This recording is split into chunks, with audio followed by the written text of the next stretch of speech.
السلام علیکم ویورز، کیا حال چال ہیں؟ امید کرتا ہوں خیریت سے ہوں گے۔ تو ویورز، جس طرح پہلے ہسٹوریکل اور انفارمیٹیو ویڈیوز کے ساتھ آپ لوگوں کی خدمت میں حاضر ہوتا رہا ہوں، بالکل اسی طرح آج بھی ایک ہسٹری کے ساتھ آپ لوگوں کی خدمت میں حاضر ہوا ہوں۔ تو دوستو، آج کی ہماری کیا ہسٹری یا آج کا ہمارا کیا ٹاپک ہے؟ تو آج کا ہمارا ٹاپک ہے کہ دنیا کی دوسری بڑی جنگ میں استعمال ہونے والے کتے جن کی مدد سے ٹینک کو تباہ کر دیا جاتا تھا۔ یعنی اس جنگ میں جنگ کرنے والے جو شریک تھے ان میں جو آرمی کے علاوہ دشمن آرمی اور اٹیک کرنے والی آرمی کے علاوہ انسانوں کے علاوہ جانور بھی شامل تھے۔ تو دوستو، آئیے اپنی ویڈیو کا سٹارٹ لیتے ہیں۔ اس سے پہلے آپ لوگوں سے گزارش کرتا ہوں، اگر آپ چینل پر نئے ہیں، پہلی دفعہ ویڈیو دیکھ رہے ہیں تو چینل کو سبسکرائب کیجئے، ویڈیو کو لائک کیجئے اور ویڈیو کو شیئر کرنا نہیں بھولیے گا۔ تو دوستو، ویسے تو آپ نے بہت سارے جنگی کارناموں کے بارے میں، حیران کن فتوحات اور عجیب و غریب جنگی واقعات کے بارے میں سنا ہوگا، کیونکہ ہسٹری ایسے بہت سے جنگی کارناموں سے بھری ہوئی ہے۔ لیکن جو ہسٹری آج میں آپ لوگوں تک لے کر آیا ہوں، یہ سن کر آپ دنگ رہ جائیں گے۔ تو آئیے دیکھیے، سنیے یہ کیا ہسٹری ہے۔ دنیا کی دوسری بڑی جنگ، جسے ورلڈ وار 2 بھی کہتے ہیں، اس میں رشین آرمی نے اپنے فوجی جوانوں کے ساتھ ساتھ جنگی کام سر انجام دینے کے لیے 45,000 کتوں کا استعمال کیا، کیونکہ کتا ایک بہت وفادار جانور سمجھا جاتا ہے اور اسے جس طرح کی ٹریننگ دینا چاہیں، جو کام لینا چاہیں، وہ بھی اس سے لیا جا سکتا ہے۔ یعنی کتا ایک ایسا جانور ہے کہ اسے آپ جس آئیڈیا، جس انفارمیشن پر سدھانا چاہیں سدھا سکتے ہیں۔ اسی لیے اس جنگ میں، یعنی جنگ عظیم دوئم میں، کتوں کا جرمن فوج کے خلاف ایسا استعمال کیا گیا جس سے دشمن کی جنگی لائنوں میں تباہی مچا دی گئی۔ لیکن اب یہ بات سن کے ہر ذہن میں یہ سوال آتا ہوگا کہ ان سے یہ کام کیسے لیا گیا اور کیا ایسا کیا گیا جس سے کتوں نے، یعنی جانوروں نے، انسانوں کے بنائے گئے اتنی بڑی سہولت ٹینک جو تھے وہ تباہ کر دیے۔ یعنی کتے کس طرح اتنی جو ہے بڑی تباہی مچا سکتے ہیں اور کس طرح ٹینک کو جو ہے وہ جا کر تباہ کر سکتے ہیں۔ تو جی ہاں، آئیے دوستو، اسی کام کے لیے ٹرینرز اور سرکس کے جو استاد ہوتے ہیں انہیں استعمال کیا گیا، اور اس کے علاوہ جانوروں کے بارے میں آگاہی رکھنے والے سائنسدان جو تھے ان سے بھی کام لیا گیا، کیونکہ اس کام کے لیے کتوں کو بہت زیادہ ٹرین کیا جانا ضروری تھا۔ اسی طرح اس پلان پر کام شروع کر دیا گیا۔ 6 ماہ کی ایک پہلی ٹریننگ، جس میں کتوں کو ٹینک کے پاس بھیجنا اور اس طرح ٹرین کیا گیا کہ کتا جو تھا وہ ایٹم بوم وہاں پھینک کر واپس اپنے ٹرینر کی طرف آتا اور پھر اس بوم کو ریموٹ کنٹرول یا اسی طرح کی ٹیکنالوجی کے ذریعے وہاں آپریٹ کیا جاتا اور دشمن کے ٹینک تباہ کیے جاتے۔ لیکن کتا آخر ہے تو ایک جانور ہی، جو اتنا سمجھدار تو نہیں ہے۔ پھر یہ پلان اس طرح فیل ہو گیا کہ کئی دفعہ تو کتے جو تھے وہ وہاں جا کر، وہاں بم پھینکنے سے پہلے ہی واپس آ جاتے اور واپس آ کر اپنے ہی ٹرینرز کے پاس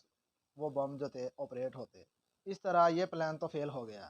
اس کے بعد پھر اس پر یہ سوچا گیا کہ کیا کیا جائے کہ جس میں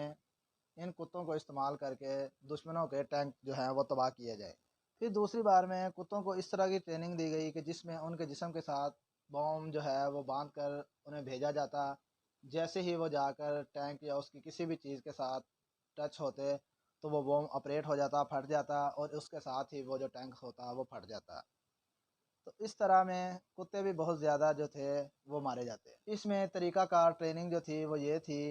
کہ کتوں کو پہلے بہت زیادہ بھوکا رکھا جاتا اور انہیں ٹینک کے نیچے ہی گوشت یا کھانا جو تھا وہ دکھایا جاتا۔ یعنی انہیں اس بات پہ ٹرین کیا گیا تھا کہ آپ کا کھانا صرف اور صرف ٹینک کے پاس ہی ہوگا۔ اس طرح وہ کتے بھاگ کر اپنے اس کھانے کی طرف لپکتے، اس جو تھا ٹینک کے اوپر حملہ آور ہوتے، جھپٹتے۔ اسی طرح وہ بوم جو تھا وہ ٹینک سے ٹچ ہوتا اور وہ پھٹ جاتا۔ اسی طرح دشمن کے ٹینک جو تھے تباہ ہو جاتے۔ ابھی ان کتوں کا جنگ میں مکمل طور پر استعمال نہیں کیا گیا تھا، لیکن کتوں کو یہ ٹریننگ جو تھی وہ دی جا چکی تھی، اور اس طرح یہ کتے ہر طرح کی ٹرائی میں کامیاب ہو چکے تھے۔ اس طرح یہاں آپ کو یہ بھی بتاتا چلوں کہ اس تجربے میں سب سے زیادہ استعمال ہونے والا جو کتا تھا وہ جرمن شیفرڈ تھا، اور جرمن شیفرڈ کو یہ ٹریننگ سب سے آسانی سے دی گئی۔ اب ہر طرح کی ٹرائی میں کامیابی کے بعد کتوں کو اصل جنگ میں استعمال کرنا ایک امتحان تھا۔ اس طرح ان کے اوپر 10 سے 12 کلو وزنی بوم لکڑی کے ایک سانچے میں باندھا گیا، اور اس بوم کی جو پن تھی وہ بھی نکال دی گئی، جس سے یہ ہونا تھا کہ یہ کتے ٹینک کو دیکھ کر کھانے کی لالچ میں اس پر جھپٹتے، اور جسم سے لگا بم جو تھا وہ آپریٹ ہوتا اور ٹینک کو بھی ساتھ ہی تباہ کر دیتے۔ اسی طرح جب جرمن کے خلاف ان کتوں کو چھوڑا گیا، یعنی ان کے جسموں پر بم جو تھے وہ بندھے ہوئے تھے، ان کو چھوڑا گیا، وہ جاتے ٹینک سے ٹکراتے، اور ٹینک جو تھا وہ سیکنڈز کے اندر اڑ کر تباہ ہو جاتا۔ تو اسی طرح یہ کتے جو تھے جاتے، لیکن یہ تجربہ بھی پوری طرح کامیاب نہیں ہوا۔ اس میں بھی کچھ کتے ٹینک کو دیکھ کر واپس آ جاتے، کچھ اپنے صحیح نشانے پر جا کر پھٹ جاتے، ان میں جو بم تھا وہ آپریٹ ہو جاتا، اور اس طرح دشمن کے ٹینک بھی اڑ جاتے۔ لیکن کچھ کتے جو واپس آ رہے تھے وہ آ کر اپنے ہی ٹرینرز کے پاس، وہاں ان سے کوئی چیز ٹچ ہوتی یا ٹرینر سے ٹچ ہوتے تو وہاں پھٹ رہے تھے، جس سے کتے بھیجنے والی جو آرمی تھی ان کا اپنا اور ٹرینرز کا بھی نقصان ہو رہا تھا۔ اس وجہ سے اب انہوں نے اسی دوران یہ فیصلہ لیا کہ جو کتے بم سے وہاں آپریٹ ہونے کے بغیر واپس آ رہے ہیں انہیں راستے میں ہی گولی سے اڑا دیا جائے۔ اس طرح کچھ کتے جو تھے انہیں واپسی ٹرینر جو تھے اڑا دیتے، کچھ اپنے اصلی نشانے پر ٹینک سے ٹکرا کر وہاں جو تھے ٹینک کو تباہ کرتے اور خود بھی اڑ جاتے، اور کچھ کتوں کو آگے سے جرمن جو تھے اب انہوں نے سمجھ لیا کہ یہ کتے اس طرح کا نقصان کر رہے ہیں، ان کا یہ مشن ہے، تو انہوں نے بھی کتوں کو فائرنگ سے مارنا شروع کر دیا۔ اس طرح ان استعمال ہونے والے ہزاروں کتوں میں سے پہلے جو 30 کتے بھیجے گئے ان میں سے 4 کتے صرف اپنے اصل ٹارگٹ کو پورا کر سکے، یعنی ٹینک سے ٹکرا کر ٹینکوں کو اڑا سکے،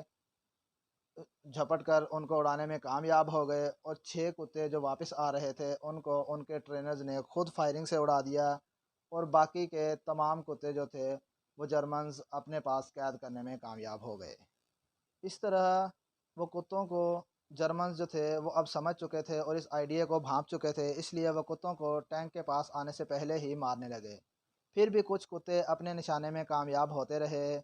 تو رشینز نے یہ سوچا کہ چلو زیادہ نہیں تو بہت کم، لیکن کچھ نہ کچھ تو دشمن کے ٹینکوں کو تباہ کرنے میں مدد مل ہی رہی ہے، اس لیے وہ کتے چھوڑتے گئے۔ کچھ کتوں کو ٹرینرز واپسی پر جو ہے وہ فائرنگ سے اڑا دیتے، کچھ کتوں کو جرمن جو تھے وہ اپنے نشانے پر ختم کر دیتے، اور کچھ کتے اپنے اصل ہدف پر پہنچ کر ٹینک کو اڑانے میں کامیاب ہوتے رہے۔ اور اسی طرح یہاں ایک اور بات بتاتا چلوں کہ ہسٹری میں کتوں کے سب سے زیادہ قتل کا واقعہ بھی یہ جنگ جو تھی یہ بن گئی، یعنی اس جنگ کے دوران، یا اگر یہ کہا جائے، یہ دیکھا جائے کہ سب سے زیادہ کتے کب قتل ہوئے، کب مارے گئے، تو سب سے زیادہ مارے جانے والے کتے جو تھے وہ یہ وقت تھا، یہ ہسٹری تھی۔ پھر جب کافی دیر اس بات پر تحقیق چلتی رہی کہ اتنی ٹریننگ، اتنا سدھائے جانے کے باوجود یہ جو کتے تھے یہ ٹینک کے پاس جا کر واپس کیوں آ جاتے تھے، تو کئی مہینے تو یہ وجہ سمجھ ہی نہیں آتی رہی، اور پھر ٹینک سے واپسی آنے والے کتوں پر خود فائرنگ کر کے ٹرینرز نے جو ان کو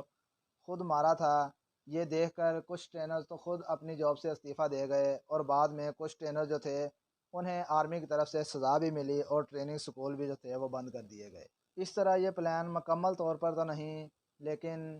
30% یا 40% جو تھا اپنے مشن میں کامیاب ہوا۔